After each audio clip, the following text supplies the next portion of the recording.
Thank you, Speaker. I rise to speak on behalf of the Greens on the public interest debate that is before the House today,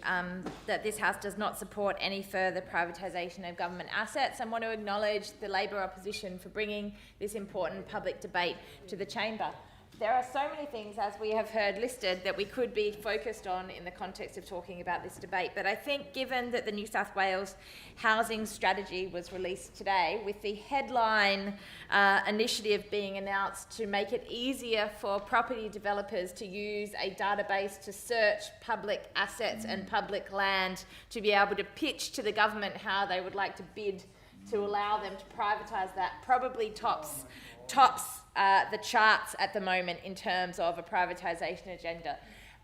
I just want to make it really, really clear to the New South Wales Housing Minister that we do not solve the housing crisis by creating a database to allow property developers to buy public land and redevelop public housing into for-profit private housing that people in the state cannot afford to live in. That is not a housing strategy. And if we're talking about the idea of privatisation and outsourcing, the fact that the Minister in her comments today and in the associated commentary around it today was suggesting that this is exactly what we need to go out to the private sector and to private developers to get their ideas for how we deal with the housing crisis in this state, it would suggest that she is in effect outsourcing and privatising her own responsibilities as the Minister, which is to come up with the ideas and the strategy to deliver on how we solve the housing crisis in the state.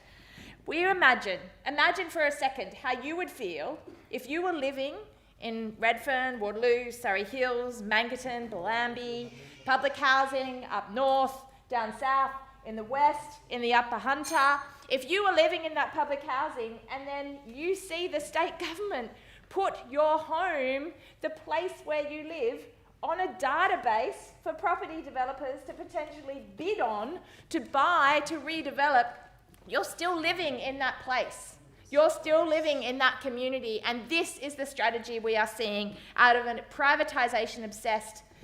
Liberal national government. The other point that I think is crucial to make around this is there is a reason why seeing this, because they are refusing to recognise the need to invest public money in public infrastructure, to invest public money to deliver the social and affordable housing that our community needs. And it is crucial that if we are going to see this new database appear, that we get a commitment out of the Minister, out of the government, to say that this database is only being done to enable the redevelopment or plans around public land and public housing that will see a redelivery of 100% public and social housing on that land. Sadly, I don't think that's going to happen, because their Communities Plus model is built on a whole model of you start with 100% public housing and somehow you fudge it, spin it a bit, and then you end up with 70% private housing, 30% public housing, and you claim you've increased the amount of social housing in a community.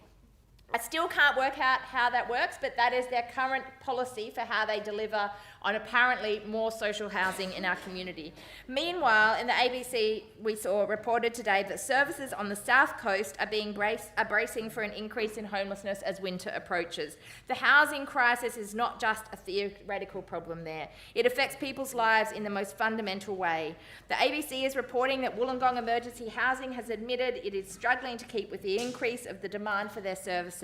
CEO Mandy Booker said she fears that their efforts won't be enough in the upcoming cold season. Last week, I went down to meet with Mandy Booker and see the phenomenal work that her team do in supporting people with their housing applications, supporting people with their temporary accommodation, providing emergency on-site accommodation, and all too often see that what their only option is to provide people with a swag or a tent. Now, that is not a solution and would demonstrate the failures of this government to deliver. In addition to that, we see the Mayor of Shoalhaven, Amanda Finlay, today urgently calling